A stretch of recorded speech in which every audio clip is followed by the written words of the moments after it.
दोस्तों, आज की जो कहानी है, एक ऐसे होनहार बच्चे की कहानी है, जिसकी शुरुआत क्रिकेट खेलने से होती है और वो बच्चा इतना टैलेंटेड होता है, इतना एक्स्ट्राऑर्डिनरी टैलेंटेड होता है बचपन से ही कि उसने मुंबई में सारे रिकॉर्ड तोड़ दिए। यहाँ तक कि सचिन तेंदुलकर को भी पीछे छोड़ दिया। अभी वो जवानी की दहलीज पे पहुंचा भी नहीं था कि लोग उसको आगामी मतलब आने वाला सचिन तेंदुलकर कहने लगे। लेकिन बस सिर्फ चंद सालों के लिए अचानक कुछ ऐसी घटना घटती है जिसकी वजह से अचानक लोग उसे विनोद कामली कहने लगे। तो आइए जानते हैं कि कहानी क्या है। इसके लिए पूरा वीडियो अंत तक ले देखिएगा जरूर। तो हेलो, नमस्कार, आदाब, सत श्री अकाल, स्वागत है आपका हमारे यूट्यूब चैनल जिसका नाम है सुनो कहानी जी में। दोस्तों, इस कहानी की शुरुआत होती है सन 1995 में, जब पंकज गुप्ता अपनी पत्नी के साथ गया बिहार से निकल के मुंबई महाराष्ट्र में पहुंचते हैं। और मुंबई के एक सबर्बन है इलाका जिसका नाम है विरार। आप अच्छे ढंग से परिचित होंगे। अब विरार में चूंकि बहुत से यूपी बिहार के लोग रहते हैं, तो वहाँ पे पंकज गुप्ता जो है वहीं पे विरार अपनी पत्नी के साथ पहुँचते हैं। और वहाँ पे एक छोटा मोटा रोजी रोटी के तलाश में पहुँचे हुए चूंकि, तो एक अपना रोजी रोटी के लिए वो एक छोटा सा गारमेंट का बिजनेस खोलते हैं। अब गारमेंट का बिजनेस शुरू होता है और भी परिजन के साथ वो करते हैं, छोटा मोटा चल रहा होता है। अब वहाँ पे पंकज गुप्ता जो है अपना सरनेम चेंज करके पंकज शॉ कर देते हैं। हालांकि उनके माता पिता अभी भी गया के बिहार में वहीं पे हैं। कुछ सालों बाद यानी कि आता है समय 9 नवंबर 1999 को विरार में पंकज गुप्ता उर्फ पंकज शॉ के यहाँ एक बच्चा पैदा होता है जिसका नाम वो रखते हैं पृथ्वी शॉ। पृथ्वी शॉ जो है 2 से 3 साल के अंतर में ही क्रिकेट के बैट पकड़ना शुरू कर देता है और धीरे धीरे वो क्रिकेट खेलने में इतना मशरूफ हो जाता है कि अच्छे शॉट्स लगाना चालू कर देता है। सन 2002 में जब पृथ्वी 3 साल का होता है तो बैट पकड़ के इतने अच्छे से वो खेल रहा था कि उसको पिता को लगता है कि कहीं ना कहीं इसके अंदर कोई खास बात है। चूंकि ऑब्वियसली पिता भी एक बड़े शहर में रह रहे थे और क्रिकेट का इतना शौक, और मुंबई जो है क्रिकेट से गली मोहल्ले हर चौराहे पे आपको क्रिकेट दिख जाएगा यहाँ पे। तो वहाँ पे आप जानते हैं कि क्रिकेट कितना खुमार रहता है। तो एक पिता जो ऑब्वियसली क्रिकेट के इतने शौकीन, वो खुद देख रहे हैं कि उसके बच्चे अगर बैट पकड़ना सीख रहा है वो भी 3 साल की उम्र में, तो उनको कहीं ना कहीं एक आभास हुआ कि इस बच्चे में क्रिकेट खेलने की एक लालसा है, एक पैशन है, कहीं ना कहीं उसके अंदर वो टैलेंट अब झलक रहा है। तो क्यों नहीं इसको थोड़ा सा पॉलिश करके एक चांस लिया जाए। वो क्या करते हैं कि अपने बेटे को यानी पृथ्वी शॉ को लेकर बैंड्रा जाते हैं। और बैंड्रा में उनके कोच होते हैं जिनका नाम होता है राजेश पाठक। अब राजेश पाठक से जाकर मिलते हैं और उसको वो दिखाते हैं कि बच्चे के अंदर टैलेंट, तो राजेश पाठक जी को बच्चे के अंदर वाकई में टैलेंट दिखता है। वो बोलते हैं कि काम करते हैं, इस कोचिंग इंस्टीट्यूट में आपको रोज आना पड़ेगा, लेकिन आप विरार से आप बैंड्रा आएंगे तो ये 70 किलोमीटर के आसपास का दूरी जो है आपको कवर करना पड़ेगा रोज का। अब पिता कहते हैं कि देखिए मेरा बेटा जो है इसके लिए मैं कुछ भी करने को तैयार हूँ। मुझे लगता है कि अगर इसके अंदर पैशन है, इसका टैलेंट है, तो मैं इसके लिए कोचिंग करवाने के लिए तैयार हूँ। मैं रोज़ 70 किलोमीटर विरार से बैंड्रा आने के लिए तैयार हूँ।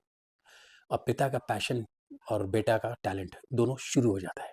अब जब ये शुरुआत होती है विरार से बैंड्रा का आना, उसी दरमियान बदकिस्मती से 2004 में जब पृथ्वी शॉ करीब 4 साल का होता है, 5 साल का होता है, उसी दरमियान उसकी जो माँ होती है उसकी किसी बीमारी के कारण एक मृत्यु हो जाती है। माँ के गुजरने के बाद पिता और पुत्र दोनों अकेले रह जाते हैं। कुछ दिन मायूसी में गुजरता है, लेकिन पिता को लगता है कि अब ऐसे करने से काम नहीं चलेगा। वो क्या करते हैं कि बेटे को जो है क्रिकेट सिखाने के लिए शुरू कर देते हैं, वापस बैंड्रा आना चालू कर देते हैं। बैंड्रा आना जाना चालू रहता है। इस बीच पिता को लगता है कि कहीं ना कहीं उनका जो बिजनेस जो है, व्यापार जो है, कहीं ना कहीं आड़े बीच में आ रहा है और उनको लगता था कि अब उसमें नुकसान भी हो रहा था। उन्होंने क्या किया कि अपना जो गारमेंट का बिजनेस था उसको वो बंद कर देते हैं ताकि वो पूरा फोकस कर सके बेटे को कोचिंग कराने के लिए।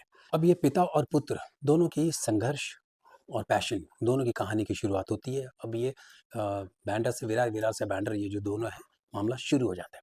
कोचिंग के कुछ समय बीतते हैं, करीब साल 2 साल गुजरता है। अब इस दरमियान चूंकि बिजनेस तो बंद कर चुके हैं पंकज शॉ ने, वो क्या करते हैं कि अब दिन भर जो है अपने 4-5 साल के बच्चे के साथ वही उसी बैंड्रा के ग्राउंड में जब कोच अपनी रूटीन वर्क कराते हैं, वो सब करने के बाद जो ड्रिल्स होते हैं, जो बैटिंग टिप्स होते हैं, वो सब करने के बाद जो समय बचता है उस दरमियान पंकज शॉ जो है, जो पिता होते हैं, वो क्या करते हैं कि पृथ्वी शॉ के खुद बैटिंग करवा रहे होते हैं और वो सारा जो है बॉलिंग जो है उसको खुद ही कर रहे होते हैं, अच्छा अलग हट के नेट पे ही। अब ये क्या होता है कि कोच भी देखते हैं कि देखिए पिता जो है अपने पुत्र के लिए इतना लगा पड़ा हुआ है कि कोच जो है अब 2-3 घंटे टाइम देते हैं, लेकिन पिता जो है वो सुबह से लेकर शाम तक ले हमेशा डेली के रूटीन था कि सुबह से लेकर शाम तक ले वो बॉलिंग पृथ्वी शॉ को किए जा रहे हैं ताकि वो जितना बॉल खेल सके, जितना वो कर सके अलग अलग शॉट, क्योंकि जो कोच सिखाते थे उसी को जो है पिता जो है देख के बार बार उसको वही जो है उसको पॉलिश करवाते थे, उसको बार बार वही शॉट खिलाते, जैसे ड्राइव हो, पुल हो, कट हो, डिफेंस हो, हर एक टाइप के शॉट जो है वो सारा जो है पिता जो थे वो पृथ्वी शॉ को 4-5 साल की एज में ही वो सिखाते थे। करते-करते समय बीतता है, करीब 2-3 साल गुज़र जाने के बाद अचानक पृथ्वी शॉ जब 6 साल का होता है, तो उसी बैंड्रा कोचिंग इंस्टीट्यूट में एक बहुत ही पैशनेट, जैसे मैंने बताया कि मुंबई में जो है हर कोई क्रिकेट के लेके पागल है। क्या बॉलीवुड हो, क्या आम जनता हो, क्या फ़िल्म स्टार्स हो, क्या क्रिकेटर्स हो, हर कोई क्रिकेट के लिए हर गली मोहल्ले में आपको क्रिकेट जो है वो मिलेगी। तो क्रिकेट के लिए सब कोई पैशनेट है, चाहे नेता हो, क्या अभिनेता हो, सब के सब। तो वैसे ही एक नेता आते हैं जो बहुत ही क्रिकेट पैशनेट होते हैं, जिनका नाम होता है संजय फडणीस। अब संजय फडणीस जो है बांद्रा के उस कोचिंग सेंटर में आते हैं ऐसे मिलने के लिए राजू पाठक से, तो वो बहुत बच्चों को देख रहे होते हैं, खेलते होते, उसे देख के काफ़ी इंप्रेस होते हैं। एक दिन वो पृथ्वी शॉ को देखते हैं कि इतना छोटा बच्चा बहुत ही अच्छे ढंग से ड्राइव खेल रहा है। बड़े-बड़े बच्चे जो बॉलिंग कर रहे हैं उसको वो बड़े अच्छे ढंग से वो मार दे रहा है, ड्राइव कर रहा है, शॉट मार रहा है, बहुत अच्छे पुल कर रहा है, ड्राइव कर रहा है, डिफेंस कर रहा है। ये देख के उन्होंने पूछा कि ये बच्चा कौन है? जो इतना टैलेंटेड और इतना छोटे हुए इतना बड़े-बड़े बच्चों को अच्छे से खेल दे रहा है। तब राजू पाठक जो कोच होते हैं बोलते हैं कि ये लड़का पृथ्वी शॉ है और ये विरार से आता है और विरार वापस जाता है, अप एंड डाउन दोनों जो है करते हैं। और इसके पिता जो है वो दिखाते कि देखिए वो उसके पिता हैं पंकज शॉ, जो ये अपना सारा काम धाम छोड़ के अपने बेटे जो है इसी के साथ लग चुके हैं वो।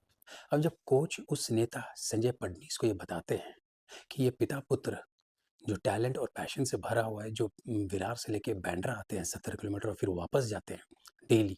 और जब वो दिखाते हैं कि देखिए पिता जो है कैसे बॉलिंग करते रहते हैं हमेशा अपने बेटे को एक प्रॉपर प्रैक्टिस कराने के लिए। ये बात सुनते ही जो संजय फडणीस जो नेता होते हैं उनको बहुत ही एक कह सकती है कि एक दया भी आती है और बहुत वो खुश भी होते हैं, क्योंकि बहुत पैशनेट एक क्रिकेट लवर थे वो। तो इनको इनकी मेहनत और लगन देख के लगता है कि नहीं यार, बच्चे में टैलेंट है, इसको थोड़ी मदद करनी चाहिए। तो वो क्या करते हैं कि इनका जो रनिंग होता है ना, इसके लिए क्या करते हैं कि वो बांद्रा में ही उनके लिए एक अकोमोडेशन की व्यवस्था कर देते हैं, मतलब रहने की व्यवस्था कर देते हैं, जहाँ पे एक रूम उनको दिलवा देते हैं जहाँ पे वो रह सके, खाने पीने रहने की व्यवस्था उनके लिए करवा देते हैं, पिता पुत्र दोनों के लिए। और यहाँ तक कि फिर उसके एक स्कूल में एडमिशन भी करवा देते हैं पृथ्वी शॉ के लिए, ताकि वो वहीं पे पढ़े। तो पृथ्वी शॉ जो है वहीं पे एडमिशन हो जाता है, वहीं पे रहना होता है बांद्रा में। अब क्या होता है कि उसका जो है वहीं पे बांद्रा में ही रहना और पढ़ाई लिखाई और प्रैक्टिस डेली की यही रूटीन है। और पिता जो होता है सुबह से लेकर शाम तक बच्चे को बॉलिंग करते रहते हैं और प्रैक्टिस करवाते रहते हैं। अब उनका डेली का रूटीन यही रहा। अब कह सकते हैं कि एक पिता जो है अपना सब कुछ झोंक दिया अपने बेटे के सपने के लिए, या तो एक पिता जो है अपने बेटे के अंदर अपना सपना जी रहा है, आप ये भी कह सकते हैं। इसीलिए पूरा लगन सब कुछ झोंक के उसके पीछे लग गया है। समय गुजरता है, सन 2010 में नीलेश कुलकर्णी एक स्पोर्ट्स एंथुसियास्ट होते हैं, जो क्या करते हैं कि पृथ्वी शॉ के टैलेंट से इतना इंस्पायर्ड होते हैं और इतना इम्प्रेस्ड होते हैं कि वो उसको अपनी स्पोर्ट्स मैनेजमेंट कंपनी में उसको एनरोल कर लेते हैं, उसका नाम दाखिला कर लेते हैं, जिसकी वजह से उसको जो भी है किट्स वगैरह ये सब जो है प्रोवाइड करना, प्लस उसको थोड़ा सा खेलने के लिए जो भी व्यवस्था सुख सुविधाएं हो सब कुछ प्रोवाइड करते रहते हैं, ताकि वह अच्छे ढंग से खेल सके और पॉलिश हो सके। तो एक थोड़ा सा यहाँ से जो है उसको एक थोड़ा सा एज मिल जाता है, क्योंकि टैलेंट के हुनर के दम पे उसको जो है एनरोलमेंट मिल जाती है। समय गुजरता है, आता है 2011 और 12। सन 2011 में इंग्लैंड से एक डॉक्टर आते हैं जिनका नाम होता है समीर पाठक। बहुत ही बड़े डॉक्टर होते हैं और लिवर स्पेशलिस्ट होते हैं और बहुत ही पैसे वाले होते हैं। उनका भी पैशन होता है, वो बेसिकली क्रिकेट को प्रमोट करते हैं। जैसे कि मैंने बोला कि हर कोई क्रिकेट एंथुसियास्ट है इस हमारे देश में। तो वो जो होते हैं इंग्लैंड में रहते हैं, लेकिन क्रिकेट के बहुत बड़े पैशनेट होते हैं। तो वो क्या करते हैं कि इंडिया आते हैं, इंडिया पे आने के बाद वो यहाँ से 13 बच्चों को सेलेक्ट करते हैं। और 13 बच्चों को सेलेक्ट करके जो यहाँ पे होते हैं, उनको ले जाके इंग्लैंड में उनकी संस्था होती है, एसोसिएशन होती है, जिसका नाम होता है क्रिकेट बियॉन्ड बाउंड्रीज। उस संस्था से उनको जोड़ते हैं, जुड़ने के बाद उनका सारा खर्चा इंग्लैंड में रहना और खेलना, प्रैक्टिस सेशन, सब कुछ, मैचेस वैचेस, पॉलिश करना, कोचिंग करना, हर चीज़, किट प्रोवाइड करना, सारी चीज़ प्रोविजन करना अपनी संस्था के थ्रू वो 13 बच्चों को कराते थे। और उसके बाद वहाँ पे उनको 6 महीना साल भर खिलाने के बाद वापस इंडिया में छोड़ जाते थे। तो ये उनका प्रोसेस था। तो उन्होंने क्या किया कि पृथ्वी को भी उन 13 बच्चों में एनरोल किया सन 2011 में। उसके बाद उसको इंग्लैंड लेके गए। पृथ्वी भी इंग्लैंड गया, वहाँ पे बहुत अच्छा किया उसने। उससे बहुत अच्छा खेला, खेलने के बाद फिर वो वापस आ गया। अब क्या होता है कि तो 2011-12 हुआ, अब 2013 में वो फिर आते हैं। अब फिर आने के बाद वो वेंगसरकर एकेडमी में जाते हैं, जहाँ पे पृथ्वी होता है, वो कोचिंग अपना कर रहा होता है।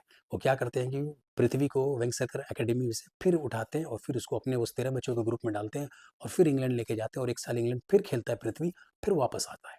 तो आप कह सकते हैं कि पृथ्वी का जो एक्सपोज़र था 13 से 14 साल की उम्र में ही इंग्लैंड में overseas pitches, teams, players, audience, हर मायने में सारा एक्सपोज़र जो है उसको वहीं पे मिल गया था। और वो सिर्फ़ और सिर्फ़ टैलेंट के दम पे। इसी साल सन 2013 में एक बहुत बड़ी घटना घटती है और वो था सचिन तेंदुलकर का रिटायरमेंट। अब जब सचिन तेंदुलकर जैसे ही रिटायर होते हैं, ठीक उसी के 4 दिन बाद पृथ्वी शॉ इंटर स्कूल में अंडर 16 में 546 रन की बहुत ही विशाल और धमाकेदार पारी सिर्फ 330 गेंदों में बनाकर एक सनसनी फैला देते हैं, ठीक सचिन तेंदुलकर के 4 दिन बाद। अब ये रिकॉर्ड जो था वो सचिन तेंदुलकर के नाम में था पहले। पृथ्वी शॉ ने उससे भी ज़्यादा अच्छे ढंग से और ज़्यादा बनाया और वो भी 330 गेंदों में 546 रन बनाया। ऑब्वियसली एक बहुत ही बड़ा सनसनी और एक न्यूज़ बन गया था, खासकर मुंबई में और महाराष्ट्र में। अब ये खबर सुनते ही कि एक अंडर 16 में लड़का ने इंटर स्कूल में इतना बड़ा स्कोर किया है, एक बहुत बड़ा कह सकते हैं कि खबर बन गई, जिसकी वजह से जो क्रिकेट जगत को जितने बड़े-बड़े पंडित थे, प्लेयर थे, सारे प्रेज़ करना चालू कर दिए पृथ्वी शॉ को। गावस्कर और तेंदुलकर तक रहे, उन्होंने बहुत तारीफ़ की, लेटर लिख के बोला कि भाई हम आपको एक दिन जो है इंडियन टीम में देखना चाहते हैं।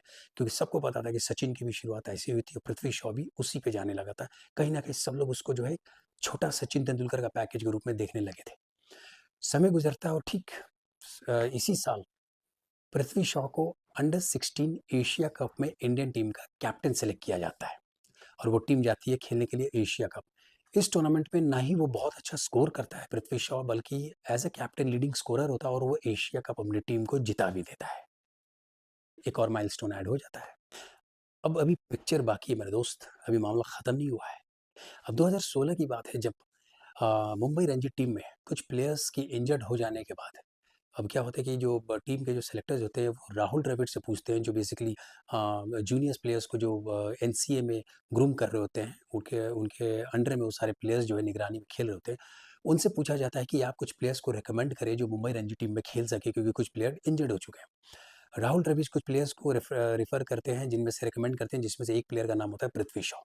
पृथ्वी शॉ को मुंबई रणजी टीम में चांस मिल जाता है। 1 जनवरी 2017 को रणजी ट्रॉफी मुंबई की तरफ से खेलते हुए अपना डेब्यू मैच में, मतलब पहला मैच में पृथ्वी शॉ सेंचुरी स्कोर करता है, जैसे कि सचिन तेंदुलकर ने किया था। और ठीक इसी साल पृथ्वी शॉ फिर अपना दलीप ट्रॉफी में अपना डेब्यू करता है और दलीप ट्रॉफी में डेब्यू करते हुए पृथ्वी शॉ बनाता है फिर एक सेंचुरी। तो आप कह सकते हैं कि back to back century, Ranji trophy में भी पहला डेब्यू सेंचुरी और दलीप ट्रॉफी में भी पहला डेब्यू सेंचुरी। और ये सारे जो लक्षण थे हूबहू बिल्कुल सचिन तेंदुलकर वाले ही थे, क्योंकि सचिन ने भी यही किया था।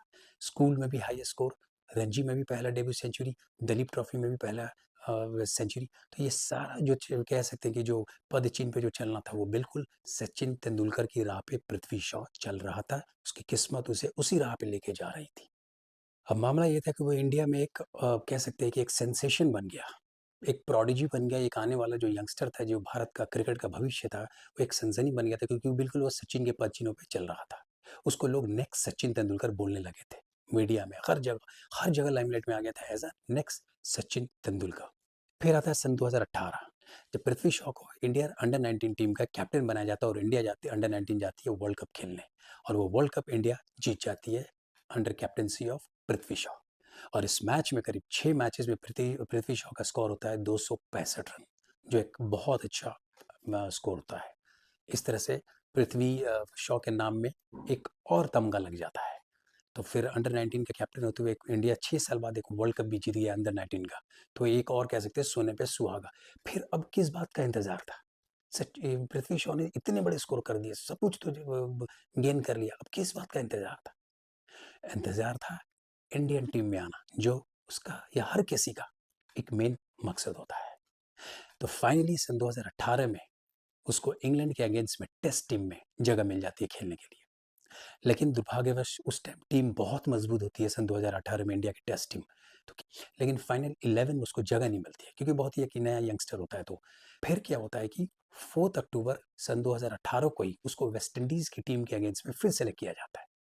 और फिर एज इट इज, जैसे कि कहानी चलती आ रही थी, 4 अक्टूबर को सन 2018 को वेस्ट इंडीज के अगेंस्ट में वो फिर अपने डेब्यू मैच में, डेब्यू इनिंग्स टेस्ट इनिंग्स में सेंचुरी स्कोर कर देता है। तो और ये सेंचुरी स्कोर करते ही वो कह सकते हैं कि सचिन तेंदुलकर के बाद वो पहला इंडियन होता है जो ये स्कोर करता है, यंगेस्ट, और दुनिया का जो पहला होता है जो डेब्यू पे वो इतना कम उम्र में डेब्यू पे सेंचुरी स्कोर करता है। तो है ना, एक से एक जो कह सकते हैं कि रिकॉर्ड, नाम द नाम इतना दर्ज होता गया कि अब उसको सचिन तेंदुलकर बनने से कोई नहीं रोक सकता था, क्योंकि हर चीज़ तो करता गया, हर चीज़ डेब्यू मैचेस में सेंचुरी तो सेंचुरी आ ही जा रहे थे। अब मीडिया में हाइप हो गया, बहुत कुछ नाम छाने लगा कि अब नया हमें दूसरा सचिन तेंदुलकर मिल गया है, अब हमें आगे देखने की, पीछे देखने की ज़रूरत नहीं है, अब हमें सचिन की रिग्रेट करने की ज़रूरत नहीं है, अब हमें सचिन तेंदुलकर हमारी इंडियन टीम को मिल गया है।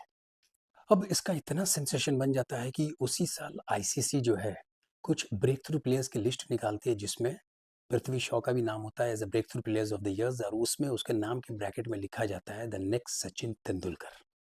सोचिए कितनी बड़ी बात है, द नेक्स्ट सचिन तेंदुलकर नाम ऐड होना उसी साल। उसके बाद ऑब्वियसली जो दूसरा हमारा सबसे बड़ा जो टारगेट होता है वो होता है हमारे इंडिया में आईपीएल लीग। उसी साल इसको आईपीएल दिल्ली की जो टीम होती है उसमें सिलेक्शन हो जाता है।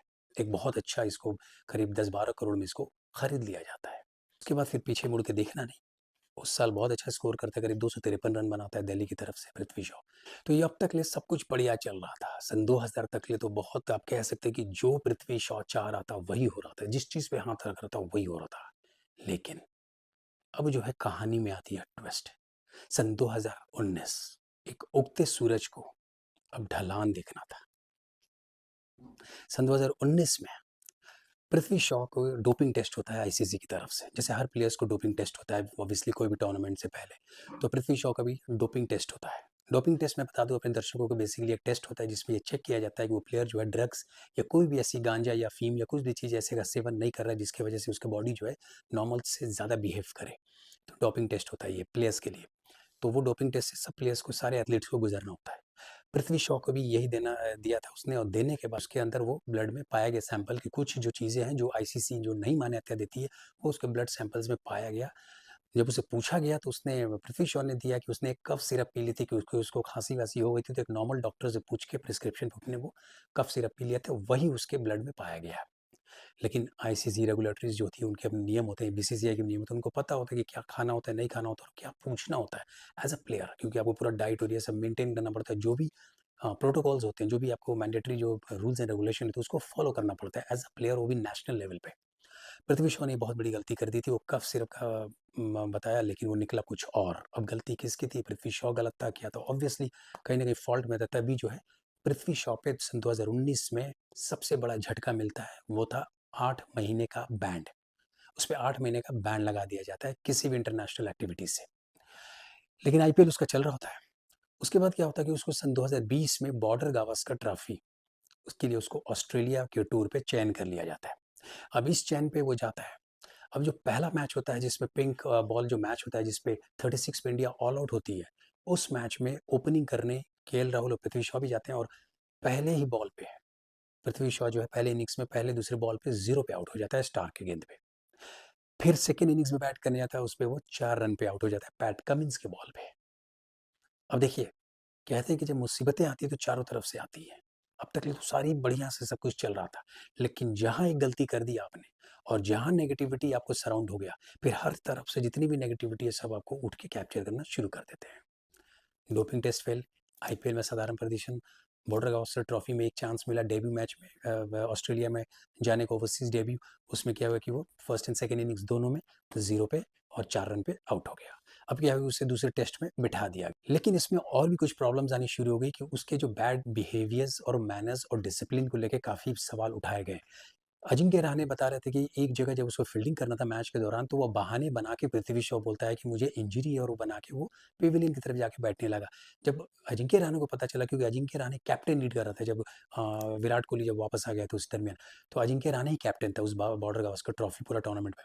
तब उसको पता चला कि पृथ्वी शॉ जो ये झूठा बहाना बन रहा है और सिर्फ फेक इंजरी का बहाना बना के वो पेविलियन की तरफ जाके बैठ रहा है और फील्डिंग नहीं कर रहा है, क्योंकि वो प्लेइंग 11 में नहीं था। ये पता चलता ही अजिंक्य रहाणे बहुत गुस्सा करता है, उसको बुला के जबरदस्ती फील्डिंग करवाता है। कह सकते हैं कि स्ट्रिक्ट एक्शन भी लिया जाता है।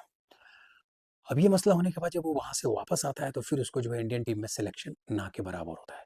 अब वो जब वो आईपीएल खेलता है, आईपीएल में भी उसके प्रदर्शन जो है काफ़ी नीचे जाने लगे। अब यहाँ पे रिकी पॉन्टिंग का भी कहना था कि आईपीएल के दौरान जो है उसके जो डिसिप्लिन जो मैनर्स थे वो काफ़ी जो है बिहेवियर जो है रूड होने लगे थे।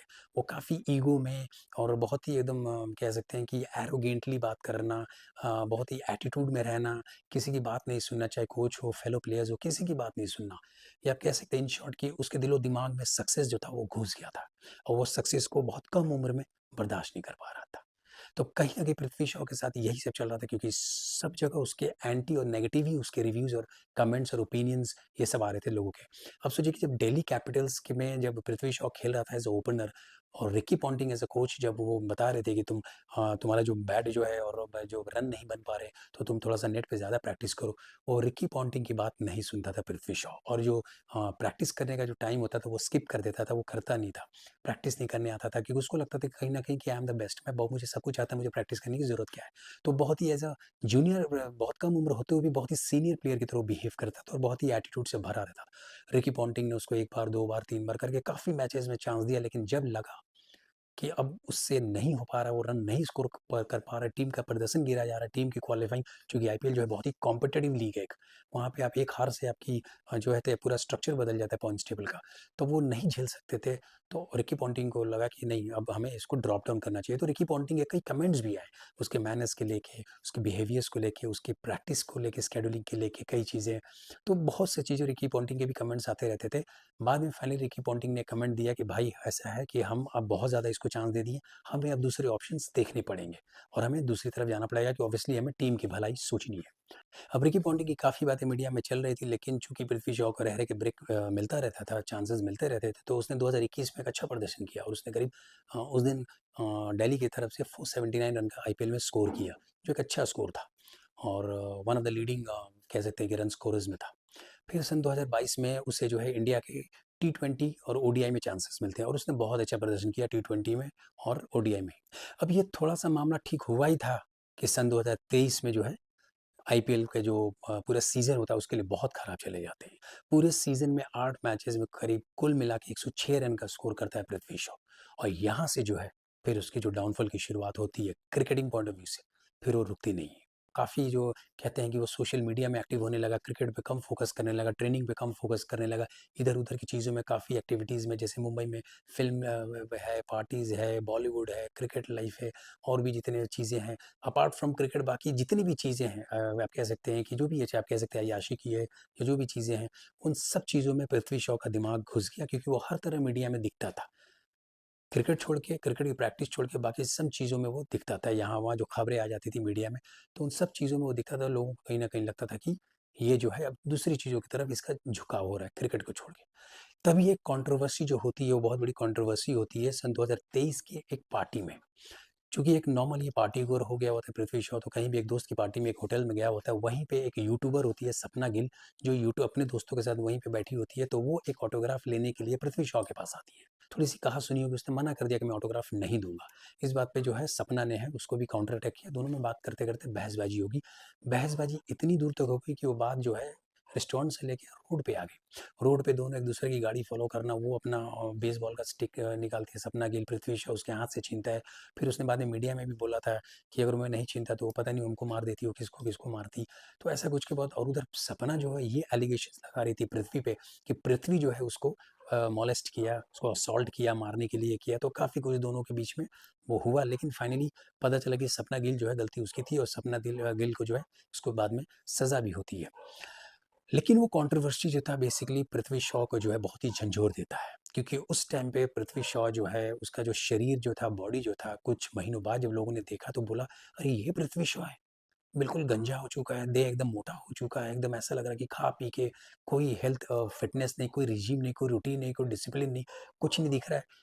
और वही पृथ्वी शॉ 4 साल पहले कितना पतला-दुबला लड़का था, वही 4 साल बाद एकदम मोटा-सा, एकदम ये सा, गंजा-सा एकदम लग रहा है जैसे कितना बड़ा है, जो कि है कितना, सिर्फ 24 साल का। लेकिन लग रहा है कितना एजेड लग रहा है। ऐसा क्या बना लिया उसने अपने आप को इतनी कम उम्र में? क्या सक्सेस जो है उसके दिलो-दिमाग में घुस गई? क्या उसका फ़ोकस जो है गेम से हट गया, क्रिकेट से हट गया? क्या दूसरी फालतूगिरी की चीज़ों में, अय्याशियों में वो घुस गया? क्योंकि उसकी गर्लफ्रेंड्स ये वो, एक आईफा की लेटेस्ट अवार्ड फंक्शन को दिखा गया एक गर्लफ्रेंड के साथ, जो एक बॉलीवुड की कोई हीरोइन थी, जो उससे उम्र में बहुत बड़ी थी। तो देखा कि क्या क्या चल क्या रहा है, ये क्रिकेट को छोड़ के बाकी सब जगह ये दिख रहा है, लेकिन क्रिकेट पे ही नहीं दिख रहा है। पृथ्वी शॉ जो है डिक्लाइन की तरफ जाता रहा और कह सकते हैं कि उसका जो करियर जो है ग्राफ गिरता रहा।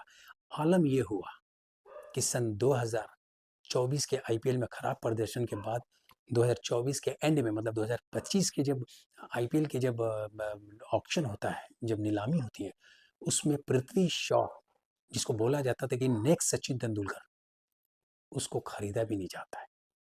और वो उस साल 2024 के एंड में ऑक्शन में वो अनसोल्ड रह जाता है। सोचिए कितनी बड़ी विडंबना है और कितनी ये एक आप कह सकते हैं कि अफसोसजनक बात है कि जिस प्लेयर को इतना बड़ा समझा गया, ये समझे वो प्लेयर फाइनली अनसोल्ड रह जाएगा। उसके साथ के जितने भी प्लेयर्स थे जो अंडर 19 वर्ल्ड कप में थे, शुभमन गिल और बहुत से प्लेयर थे, अर्शदीप सिंह, सब 12, 15, 14 करोड़ में शुभमन गिल ने तो कहाँ से कहाँ पहुंच गया, क्योंकि सिर्फ और सिर्फ अपने हार्डवर्क मेंटेन। विराट कोहली 2008 से शुरू किया हुआ है और आज भी उसके हेल्थ और फिटनेस ये सब देखिए, हार्डवर्किंग। ये सीधा बताता है कि सिर्फ टैलेंट से नहीं होता है, किस्मत आपको सिर्फ एक बार देती है, 2 बार देती है, लेकिन उसके बाद आपका hard work, discipline, honesty and truthfulness towards the game, ये रहना बहुत ज़रूरी है। और कहीं ना कहीं पृथ्वी शॉ ये लैक कर रहा था, उसके अंदर ये चीज़ की कमी थी, इसीलिए बहुत कम उम्र में वो इतनी ऊंचाई पे जाने के बाद नेक्स्ट सचिन तेंदुलकर, ये टैग विराट कोहली को भी नहीं मिला था, लेकिन वो नीचे आ जाता है। दोस्तों, जब ये सारी चीज़ें, जब उसके पिता को इंटरव्यू किया गया, पूछा गया, तो उसके पिता जो है बेचारे बहुत रोने लगे और अपने आप को कमरे में बंद करके बोलते हैं कि मैं रखता हूँ, क्योंकि मैं इस चीज़ के लिए अपने आप को गलती मानता हूँ कि पृथ्वी शॉ को जो करियर था उसके संवारने में अगर मेरा हाथ था, तो जब उसको सक्सेस मिल गई तो उसको वो नहीं संभाल पाया, तो कहीं ना कहीं उस चीज़ में मेरी भी गलती है। और इसी दुख में पिता जो है अपने आप को कोसते हुए बोलते हैं कि मैं अपने आप को बंद कमरे में रखता हूँ। कहीं ना कहीं पिता रोते हैं कि मेरे बेटे को क्या हो गया है। ऑब्वियसली माँ तो थी नहीं, तो बेटा अब क्या करे, पिता थे, पिता भी कितना करके उसको संभालेंगे। ऑब्वियसली वो 24-25 साल का हो गया है, तो पिता जो है बेचारे बहुत दुखी मन से रहते थे। अब पृथ्वी शॉ के कोच थे, वही कोच जो यशस्वी जायसवाल के थे, ज्वाला सिंह, क्योंकि सेंटा क्रूज के कोचिंग इंस्टीट्यूट में पृथ्वी शॉ भी गया था। वो कोच ने बताया कि देखिए आपके टैलेंट कहीं ना कहीं आपको गेम की तो लेके आएगी, लेकिन आपका हार्डवर्क, वर्क एथिक्स, डिसिप्लिन, वही चीज़ जो मैंने बताया, ये सारा बहुत आपका काउंट करता है। वही आपको गेम में बहुत आगे तक, कई वर्षों तक लेके जाएगा, वरना बहुत पीछे छूट जाएंगे, क्योंकि भीड़ बहुत है, आपके पीछे एक से टैलेंटेड प्लेयर्स खड़े हुए हैं। इसलिए फोकस होना बहुत ज़रूरी है गेम पे, खासकर तब जब आप एक्स्ट्रा ऑर्डिनरी टैलेंटेड प्लेयर हो, क्योंकि उसके साथ आपके अंदर जिम्मेदारी भी बहुत आती है। और इसका एग्जाम्पल जो है, विनोद कामली से बहुत बड़ा सीख ले सकते हैं। इसलिए पृथ्वी शॉ को कहा जा रहा है कि कहीं ना कहीं पृथ्वी शॉ जो है विनोद कामली की राह पे तो नहीं जा रहा है, कहीं वो दूसरा विनोद कामली बनने तो नहीं जा रहा है, क्योंकि विनोद कामली के साथ यही हुआ था। विनोद कामली एक बहुत एक्स्ट्रा ऑर्डिनरी टैलेंटेड प्लेयर था, जो सचिन तेंदुलकर के साथ स्कूल से लेके काफ़ी लेवल पे बहुत अच्छे अच्छे पार्टनरशिप करना, रन स्कोर करना, डबल 100 करना, विनोद कामली का बहुत अच्छा अपना करियर ग्राफ था क्रिकेट में। लेकिन विनोद कामली के अंदर वही हो गया कि वो सक्सेस को संभाल नहीं पाए। ऐसे ही फालतूगिरी में, अय्याशी में जाने के बाद जिसका दोस्त सचिन तेंदुलकर हो, वो विनोद कामली की यह हालत हुई। क्यों? क्योंकि उसके जिम्मेदार विनोद कामली खुद था। इसलिए आज विनोद कामली कहाँ है? कहीं नहीं रहे। उसने अपनी करियर की, अपनी जिंदगी की धज्जियां उड़ा दी है। अगर विनोद कामली की हालिया फोटो आप देखेंगे तो आप बहुत तरस खाएंगे कि विनोद कामली, ये विनोद कामली है, सचिन तेंदुलकर का दोस्त, जो सचिन के साथ खेला हो, उसकी यह हाल है। तो कहीं ना कहीं सारी जनता जो है पृथ्वी शॉ के साथ यही सिंपैथी कर रही है और ये सोच रही है कि पृथ्वी शॉ जो इंडिया के लिए आज तक सिर्फ 5 टेस्ट मैच खेला है, 6 वनडे खेला और 1 T20 खेला है, और उम्र भी ज्यादा नहीं है, सिर्फ 25 साल। तो हमारे पूरी देश के लोग जो है बस यही दुआ कर रहे हैं कि ये इतना टैलेंटेड प्लेयर जो है, इसके पास अभी भी मौका है, ये अभी भी अपने आप को फिर से फिटनेस करके तैयार करके फिर से टीम में वापस आ सकता है और फिर से वो पृथ्वी शॉ द नेक्स्ट सचिन बन सकता है। हालांकि उसने अपने जीवन के 4-5 साल निकाल दिए, जो कि एक बहुत अहम था उसका करियर वाइज, लेकिन अब क्या कर सकते हैं, हमेशा हमें आगे की तरफ बढ़ना चाहिए। उसके पास पैसे तो बहुत मिल गए, 40-50 करोड़ रुपए उसको दिल्ली कैपिटल्स दिए 4-5 साल में। बहुत अच्छा घर उसने बैंड्रा में ले लिया है, काफी अच्छे ट्रॉफीज, पार्टीज, कपड़े लत्ते, बहुत कुछ है पृथ्वी शॉ के पास। सोचना नहीं है, जिंदगी ने उसको बहुत कुछ दे दिया, कहाँ विरार और कहाँ बैंड्रा, बहुत कुछ उसने दे दिया इस जीवन ने। लेकिन उससे यही देखना कि क्या वो इतने में संतुष्ट हो गया सिर्फ 25 साल की उम्र में, या जिंदगी अभी बहुत बाकी है। वो भी जब आप एक एक्स्ट्रा टैलेंटेड प्लेयर हो, वो भी जब जब आपको सचिन तेंदुलकर बोला जाए, तो ये जो है पृथ्वी शॉ को सोचना बहुत जरूरी है। तो दोस्तों, उम्मीद करते हैं कि आपको ये कहानी पसंद आई होगी कि क्या पृथ्वी शॉ वाकई में सचिन तेंदुलकर जिसे कहा जा रहा था, वो क्या विनोद कामली बनने जा रहा है। हम तो उम्मीद करें कि ऐसा ना हो, क्योंकि बहुत ही टैलेंटेड लड़का है और एक बहुत ही अच्छा अगर प्रदर्शन करके अपने आप को वापस गेम में ला के फिर से तैयारी करे तो इट्स नेवर टू लेट। क्योंकि सबसे बड़ा एग्जाम्पल है वो है सौरव गांगुली, उनको हम भूल नहीं सकते, कैसा उन्होंने कम बैक किए थे 1 साल के अंदर अपने करियर के ढलान पे भी। तो सौरव गांगुली जो है एक बहुत बड़े उदाहरण है, उनसे सीख लेके पृथ्वी शॉ जो है वापसी कर सकते हैं। और अभी बचा हुआ करियर क्रिकेट उनके अंदर बहुत बचा हुआ है। तो दोस्तों उम्मीद करता हूँ कि आपको ये कहानी पसंद आई होगी और प्लीज़ इसके लाइक कीजिए, सब्सक्राइब कीजिए, कमेंट कीजिए और शेयर ज़रूर कीजिए, क्योंकि इस कहानी से बहुत सीख मिलता है। क्योंकि एक पिता और एक पुत्र की जो जज़्बा और टैलेंट था, वो टैलेंट उनको सक्सेस तो दिला देती है, लेकिन थोड़ी-सी गलती करने के बाद वो फिर कहाँ से कहाँ चले जाती है, ये हमें बहुत बड़ा सीख देता है। इस कहानी से हमें यही मिलता है कि आफ्टर ऑल आपका टैलेंट कितनी भी हो, लेकिन आपका जो डिसिप्लिन है, जो हार्ड वर्क है, जो वर्क एथिक्स है, जो डेली का रूटीन वर्क है, वो आपको नहीं भूलना चाहिए। वो आपको रेगुलर प्रैक्टिस करना पड़ेगा, क्योंकि प्रैक्टिस मेक्स मैन परफेक्ट। तो उम्मीद करता हूँ दोस्तों कि आपको ये कहानी पसंद आई होगी और प्लीज़ इसको लाइक कीजिए, सब्सक्राइब कीजिए, कमेंट कीजिए और शेयर ज़रूर कीजिए और कमेंट बॉक्स में ज़रूर लिखिएगा कि ये कहानी आपको कैसी लगी। मिलते हैं अगले वीडियो में, तब तक के लिए नमस्कार, जय हिंद।